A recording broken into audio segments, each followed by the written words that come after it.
زيادة المرء في دنياه نقصان، وربحه غير محض الخير خسران، وكل وجدان حظ لا ثبات له، فإن معناه في التحقيق فقدان.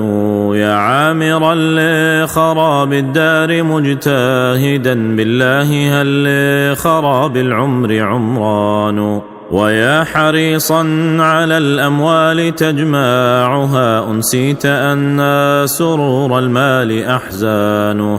زع الفؤاد عن الدنيا وزيناتها، فصفوها كدر والوصل هجران. وأرع سمعك أمثالا أفصلها، كما يفصل ياقوت ومرجان.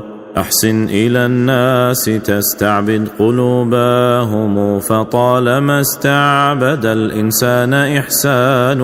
وإن أساء مسيء فليكن لك في عروض زلاته صفح وغفران.